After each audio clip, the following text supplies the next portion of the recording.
Hello everybody. If you want to read all the stories in full, please go to www.steveuk.blog. Thank you. Short story 392, The Shadow in the Fog. Intermediate. The small coastal town of Greycliffe was known for two things: its thick, rolling fog and its eerie silence. The fog clung to the streets like a ghost, swallowing sounds and hiding secrets. It was the kind of place where people kept their doors locked and the curtains drawn, even during the day. Emma had moved to Greycliffe just a week ago, hoping for a fresh start. She had left her old life behind, a life filled with noise, chaos and too many bad memories. But Greycliffe was different. Too quiet, too still. And tonight, as she walked home from the local grocery store, the fog was thicker than ever. The streetlights glowed faintly, their light barely piercing the dense mist. Emma tightened her scarf around her neck and quickened her pace. She could hear the distant sound of the sea crashing against the cliffs, but everything else was silent. Too silent. Then she heard it. Footsteps. Someone was walking behind her. Emma stopped and turned around. The fog swirled around her, but she could see no one. The footsteps stopped too. She waited, her heart pounding, but there was only silence. "Hello?" she called out, her voice trembling. No answer. Emma shook her head and continued walking. She told herself it was just her imagination. Greycliffe was getting to her, that was all. But then she heard the footsteps again, closer this time. She spun around, her breath catching in her throat. "Who's there?" Again, no answer. Emma's hands tightened around the grocery bag. She started walking faster, her boots clicking against the cobblestones. The footsteps matched her pace, growing louder and closer. She could feel her pulse racing now, every nerve in her body screaming at her to run. But she couldn't run, not in this fog. She might trip, or worse, run straight into whoever or whatever was following her. She turned the corner, hoping to lose them, but the footsteps stayed with her. She could hear them now, heavy and deliberate, like someone was playing a cruel game. Emma's mind raced. She thought about knocking on a door, but the houses were dark and silent. No one would answer. She thought about calling for help, but her voice would be swallowed by the fog. Then she saw it, a narrow alleyway between two buildings. It was her only chance. She darted into the alley, pressing herself against the cold brick wall. Her chest heaved as she tried to steady her breathing. The footsteps stopped. Emma held her breath, listening. For a moment there was nothing. Then she heard a low, guttural laugh. It was a sound that made her blood run cold. "I know you're there," a voice said. It was deep and raspy, like gravel underfoot. Emma's heart pounded so loudly she was sure the man could hear it. She clutched the grocery bag to her chest as if she could somehow protect her. "You shouldn't have come here," the voice continued. "This town doesn't like strangers." Emma's mind raced. She had to think of something, anything. She reached into the grocery bag, her fingers closing around a can of soup. It wasn't much, but it was all she had. The footsteps started again, slow and deliberate, coming closer.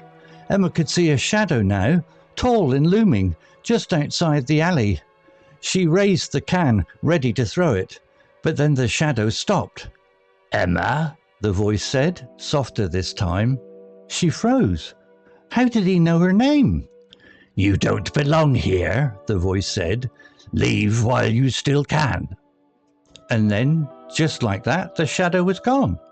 Footsteps faded into the distance, and the alley was silent once more. Emma stayed there for what felt like hours, her body trembling. When she finally gathered the courage to move, she ran all the way home, her heart still racing. The next morning, the fog had lifted and Greycliffe looked almost normal, but Emma couldn't shake the feeling that she was being watched. She tried to tell herself it was just her imagination, but deep down, she knew better. That night, as she lay in bed, she heard the footsteps again.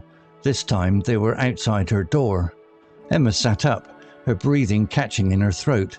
She reached for her phone, her hands shaking as she dialed the police. But when the operator answered, all she could hear was static. The footsteps grew louder, closer, and then a knock on the door. Emma's heart stopped. "Emma," the voice said, "you should have left when you had the chance." The door creaked open and the shadow stepped inside. Emma screamed, but no one in Greycliffe heard her. No one ever did.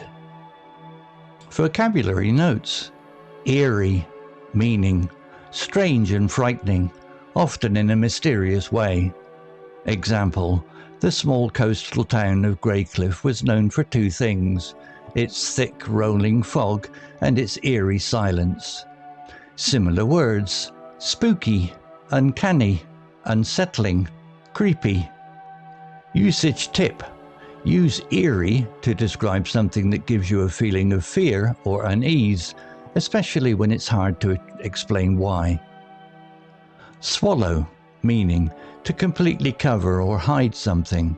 Example: the fog clung to the streets like a ghost, swallowing sounds and hiding secrets.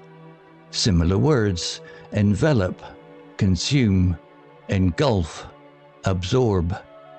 Usage tip: swallow is often used metaphorically to describe something that seems to eat up or hide things like darkness, fog, or silence. Deliberate, meaning done consciously and intentionally, often slowly and carefully. Example: the footsteps matched her pace, growing louder and closer. She could feel her pulse racing now, every nerve in her body screaming at her to run.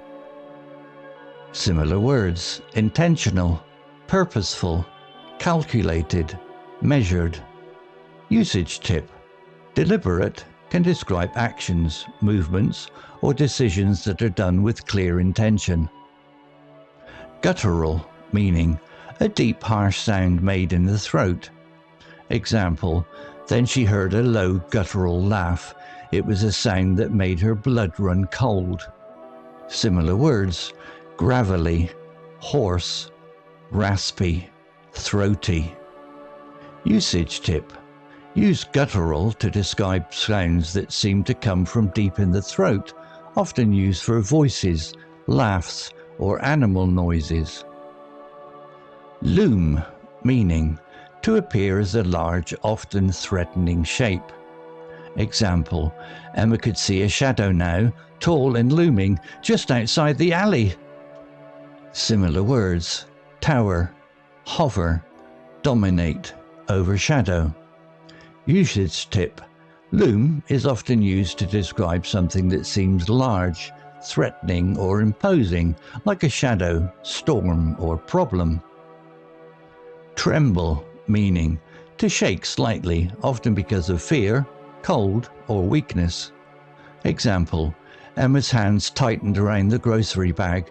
She started walking faster, her boots clicking against the cobblestones.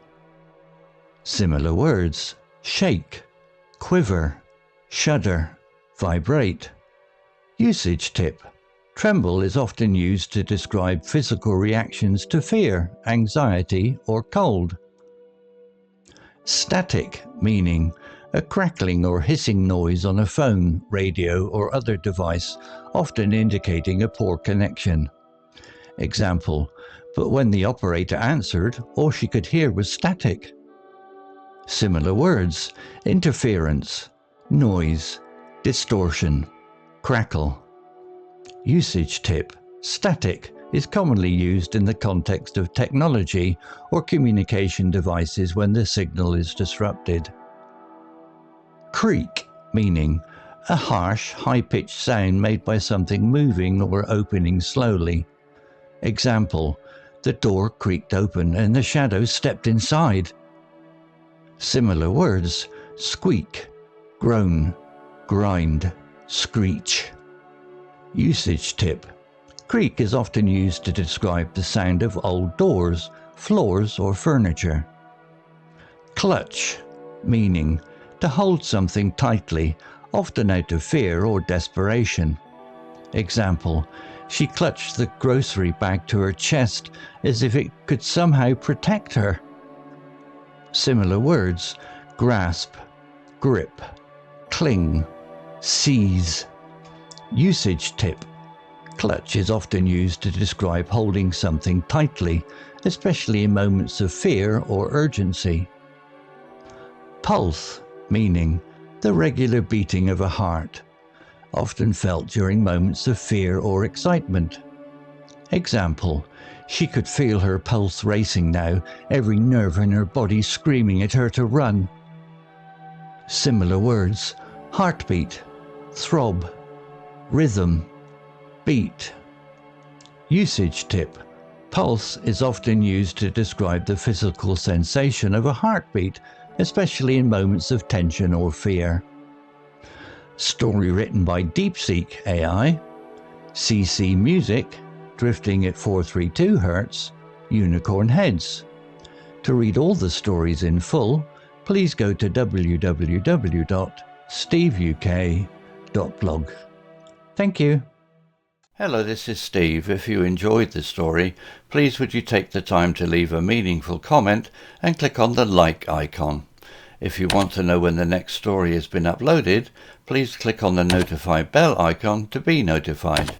If you haven't already, please subscribe to my channel and tell your English learning friends so they can benefit too. Thank you.